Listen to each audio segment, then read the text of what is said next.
কিন্তু যে জিনিসটা আমি বুঝতে চাই যে আচরণগত সেই জায়গাটা যে নতুন রাজনৈতিক দল গঠিত হয়েছে তারা কি রাজনৈতিক দলগুলোর চরিত্রের বাইরে যেতে পেরেছে? আপনি যদি সংক্ষেপে বলতেন। এরপর আমি প্রয়োজনীয় একটি ভিডিও দেখাই না যে সার্জিস আলমের যদি সেই আমরা পঞ্চগড় সফরটা দেখি, যেটা নিয়ে তাসনিম জারার সাথে অলরেডি তার বিতর্ক শুরু হয়েছে। আমরা কি ভিডিওটা দেখাতে পারবো পঞ্চগড়ের? দেখি একটু।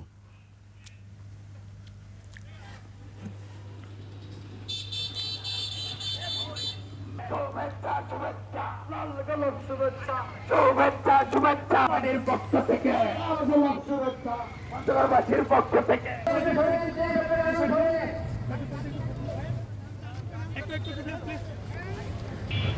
সরকারের পক্ষ থেকে লাল গোলাপ শুভেচ্ছা ঢাকা মারার পক্ষ থেকে ভাই সাংবাদিক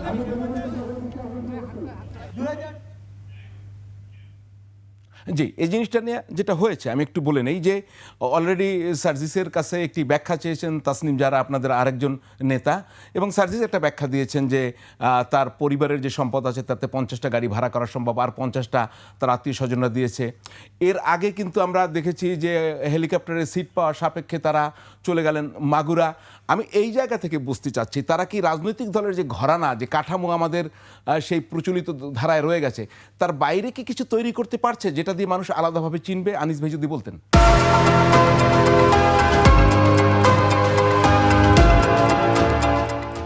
না, আমার কাছে এখনো মনে হয়নি যে তারা আলাদা কিছু প্রেজেন্ট করতে পেরেছে, কিন্তু সেটাও করা উচিত ছিল।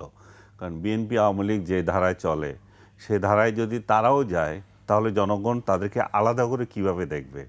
আবার আপনি যদি বাংলাদেশের ভোটের রাজনীতি চিন্তা করেন, এখানে বড় বড় কথা আমরা টেলিভিশনে বলতে পারি, কিন্তু বাস্তবতা হচ্ছে যে এই যেগুলো আপনার গাড়িতে করে যাচ্ছে, যেগুলো হেলিকপ্টারে করে যাচ্ছে, এগুলোকে দেখার জন্য দৌড়ে দৌড়ে আসে এবং এটাই প্রদর্শন করে। এটাই প্রদর্শন করে দেখানো হয় যে জনপ্রিয়তা কার কতটুকু আছে। সার্জিস যেটা করেছে প্রচলিত রাজনীতির জন্য সেটাই কিন্তু খায়। আবার আপনি যদি বলেন যে তাহলে এই খাওয়ার রাজনীতি তারা করবে কেন, তারা তো একটা ভিন্ন কিছু করবে, তাদের কাছে তো সেটা জাতি আশা করে। সেই জায়গায় তারা, আমি মনে করি যে তারা ব্যর্থ। তারা রাজনৈতিক কৌশল পর্যন্ত এখনো ঠিক করতে পারে নাই। তাদের এখন কোথায় কনসেন্ট্রেট করা দরকার ছিল? আমি মনে করি যে তাদের প্রধান কনসেন্ট্রেট করা দরকার ছিল এই যে শেখ হাসিনা এবং আদার্স যারা লুটপাট করেছে তাদের বিচার নিয়ে। তারা সেই জায়গায় না গিয়ে তারা এসেছে নিষিদ্ধকরণ নিয়ে, যে আওয়ামী লীগকে নিষিদ্ধ করার একটা একটা আওয়াজ তুললো। এই আওয়াজ আমি এই জন্যই বলতেছি কারণ এই নিষিদ্ধ করা না করাতে কি আসছে যাচ্ছে, কারণ আওয়ামী লীগ এখন নিঃশেষ।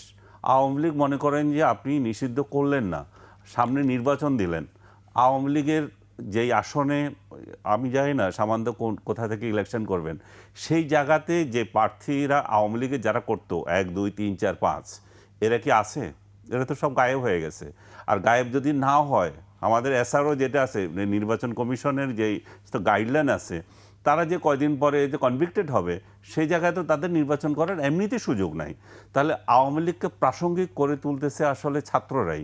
কারণ আওয়ামী লীগ যেখানে কোনো আওয়াজ নাই, যেখানে তাদের সামনে আসার সুযোগ নাই, সেখানে ছাত্ররা তাদেরকে আবার জীবিত করছে। কারণ হয়তো তাদের রাজনীতি নাই, হয়তো তাদের রাজনীতি শেষ হয়ে গেছে এখানে।